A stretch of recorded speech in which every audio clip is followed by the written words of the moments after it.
ان افسران کی تنخواہوں میں بھی اضافہ کر دیا۔ لارڈ کارنوالیس نے انگریزوں کے زیر اقتدار علاقوں کو انتظامی سہولت کی غرض سے ضلعوں میں تقسیم کر دیا۔ کلیکٹر ضلع کا حاکم اعلیٰ ہوتا تھا۔ محصول جمع کرنا، انصاف کرنا، ضلع میں امن و امان اور نظم و نسق قائم رکھنا اس کی ذمہ داری تھی۔ ایسے اہم عہدے کے لیے افسران کا تقرر مقابلہ جاتی امتحان یعنی انڈین سول سروس ICS کے ذریعے کیا جانے لگا۔ یہ امتحان لندن میں ہوا کرتا تھا۔ تو انڈین سول سروس کا امتحان کیا صرف انگریز ہی پاس کر سکتے تھے؟ کیا ہندوستانیوں کو اس امتحان میں بیٹھنے کی اجازت نہیں تھی؟ ایسا نہیں تھا۔ کیا آپ جانتے ہیں انڈین سول سروس پاس کرنے والا پہلا ہندوستانی کون تھا؟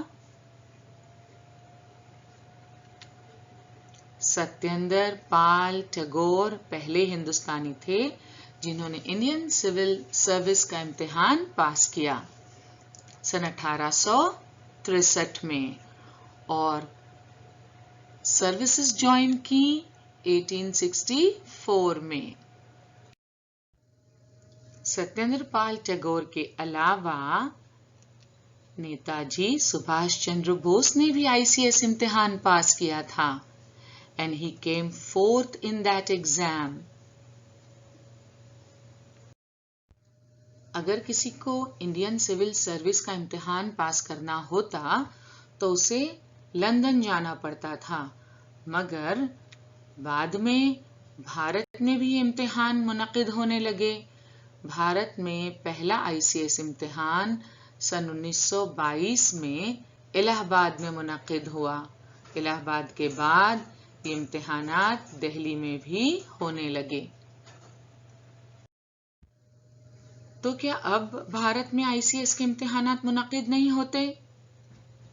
دراصل سن 1948 میں سردار ولبھ بھائی پٹیل نے ICS کا نام بدل کر IAS یعنی انڈین ایڈمنسٹریٹو سروسز کر دیا تھا اور یہ امتحانات منعقد ہوتے ہیں۔ اور آئیے اب آپ کو ملواتے ہیں ینگسٹ IAS آفیسر سے، انصار احمد شیخ، the son of a rickshaw driver from Shelgaon village in Maharashtra's Jalna. He cleared the UPSC CSC in 2016. اور جب انہوں نے یہ امتحان پاس کیا اس وقت وہ 21 سال کے تھے۔ So Ansar is the youngest IAS officer till date. اور فی الحال وہ کام کر رہے ہیں گورنمنٹ آف ویسٹ بنگال میں۔ He is currently serving as the officer on special duty at the Department of MSME, Micro, Small and Medium Enterprises and Textiles, Government of West Bengal. تو انصار احمد شیخ ایک مثال ہے کہ اگر آپ محنت اور لگن سے کام کریں تو کامیابی یقیناً آپ کے قدم چومتی ہے۔ ملکی نوکر شاہی کے بعد آئیے بھارت میں انگریزی فوج اور پولیس دستے کے کام کاج کے بارے میں معلومات حاصل کرتے ہیں۔ بھارت میں انگریزوں کے زیر اقتدار علاقوں کی حفاظت کرنا، نئے علاقوں پر قبضہ کرنا فوج کی ذمہ داری تھی، اور پولیس کے ذمہ کیا کام تھا؟ ملک میں قانون اور نظم و نسق قائم رکھنا محکمہ پولیس کے ذمہ تھا۔ آئیے بھارت میں انگریزی حکومت کے تیسرے ستون یعنی عدالتی نظام کے بارے میں معلومات حاصل کریں۔ انگریزوں نے انگلستان کے عدالتی نظام کی طرز پر بھارت میں نیا عدالتی نظام قائم کیا۔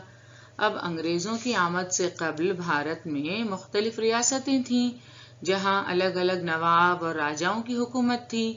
ان کے اپنے انصاف کے طریقے ہوا کرتے تھے، مگر انگریزوں نے تو باقاعدہ یہاں پر ایک عدالتی نظام قائم کیا. ہر ضلع میں دیوانی معاملات سے متعلق، دیوانی معاملات یعنی چھوٹے معاملات جو ہوتے ہیں ان سے متعلق مقدمات کا فیصلہ کرنے کے لیے دیوانی عدالتیں، اور جرائم سے متعلق مقدمات کے لیے فوجداری عدالتیں قائم کیں. ان کے فیصلوں پر نظر ثانی کرنے کے لیے عدالت عالیہ یعنی ہائی کورٹ قائم کی. یہ دیکھ سکتے ہیں آپ ممبئی میں کورٹ آف اسمال کازز، نچلی عدالت. یہ اس وقت کی بامبے ہائی کورٹ کی تصویر اور ہائی کورٹ آف بامبے کی موجودہ تصویر. اگر آپ فورٹ کے علاقے میں جائیں تو آپ کو یہ شاندار عمارت نظر آئے گی.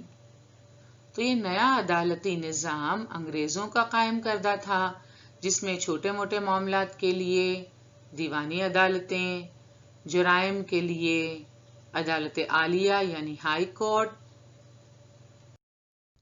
اور یہ تصویر آپ دیکھ رہے ہیں، یہ ہے supreme court of India. High court سے بڑی عدالت سپریم کورٹ جو نئی دلی میں واقع ہے. آپ علم شہریت میں چوتھے سبق میں اس کے بارے میں تفصیل سے معلومات حاصل کریں گے انشاءاللہ. اور اب بات کرتے ہیں قانونی مساوات کی. بھارت میں پہلے مختلف مقامات پر مختلف قوانین رائج تھے. ہم نے پہلے ہی آپ کو بتایا کہ انگریزی دور حکومت سے پہلے بھارت میں مختلف ریاستیں تھیں جن میں مختلف نواب اور مختلف راجا حکومت کیا کرتے تھے. اپنی اپنی ریاستوں میں ان کے اپنے قوانین تھے. اس کے علاوہ انصاف کے معاملے میں ذات پات کی بھی تفریق کی جاتی تھی. لارڈ میکالے کی سربراہی میں قائم کردہ قانونی کمیٹی نے قانونی ضوابط بنائے اور پورے بھارت میں یکساں قانون نافذ کیا. انگریزوں نے یہ اصول رائج کیا کہ قانون کی نظر میں تمام افراد مساوی ہیں. قانون کی نظر میں ذات پات کی کوئی تفریق نہیں ہے، امیر غریب کی کوئی تفریق نہیں ہے. مگر اس نظام میں بھی بعض خرابیاں تھیں. انگریز قانونی مساوات کی تو بات کر رہے تھے، مگر ذرا دیکھیے یورپ کے لوگوں پر مقدمات دائر کرنے کے لیے علیحدہ عدالتیں اور الگ قوانین تھے، اور بھارتیوں کے لیے الگ عدالتیں اور الگ قوانین. تو اس میں کہاں سے آ جاتی ہے قانونی مساوات؟ اگر قانونی مساوات کو عمدہ طریقے سے رائج کرنا ہے تو پھر انگریزوں اور بھارتیوں میں کوئی تفریق نہیں ہونی چاہیے تھی، مگر ایسا حقیقت میں نہیں تھا. مزید خرابیاں یہ کہ نئے قوانین عام لوگوں کی فہم سے بالاتر تھے. عام لوگوں کے لیے ان قوانین کو سمجھنا بہت مشکل تھا. انصاف حاصل کرنا عام لوگوں کے لیے بہت مہنگا ثابت ہوتا تھا. پہلے بھارت میں جو مختلف دیہات ہوتے تھے، دیہات میں پنچایت ہوتی تھی، بڑے بزرگ جو ہیں وہ گاؤں والوں کے اختلافات کے فیصلے کر دیا کرتے تھے، مسائل کو حل کر دیا کرتے تھے. مگر اب عدالتی نظام رائج ہونے کے بعد وکیل مقرر کرنا، اس کی فیس ادا کرنا، یہ بہت مہنگا ثابت ہوتا تھا. اس کے علاوہ آپ اچھی طرح جانتے ہیں کہ اگر ایک بار کوئی کیس کورٹ میں چلا جائے تو فیصلے جلدی نہیں ہوتے، برسہ برس مقدمات جاری رہتے تھے. تو یہ سب کچھ خرابیاں تھیں جو انگریزوں کے قائم کردہ عدالتی نظام میں پائی جاتی تھیں.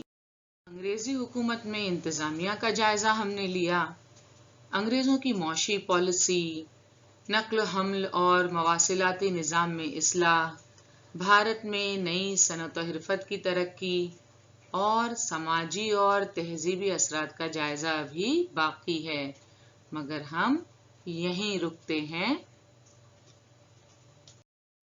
سیشن مکمل کرنے سے پہلے کیوں نہ آج ہم نے جو کچھ پڑھا اس کا ایک کوئک ریکیپ کیا جائے۔ آج ہم نے دیکھا کہ کس طرح برطانوی ایسٹ انڈیا کمپنی نے بھارت میں اپنا تسلط قائم کیا۔ انگریزوں کے انتظامیہ کا جائزہ لیتے ہوئے سب سے پہلے ہم نے دو عملی نظام حکومت کے متعلق جانا۔ سن 1756 عیسوی میں رابرٹ کلائیو نے بنگال میں دو عملی نظام حکومت قائم کیا۔ لگان وصول کرنے کا کام کمپنی نے اپنے ذمہ رکھا اور امن و امان اور انتظامی امور کی ذمہ داری بنگال کے نواب کے سپرد کر دی۔ یہ تھا دو عملی نظام حکومت۔ بھارت میں کمپنی کے کاروبار پر قابو رکھنے کے لیے انگلستان کی پارلیمنٹ نے چند اہم قوانین بنائے۔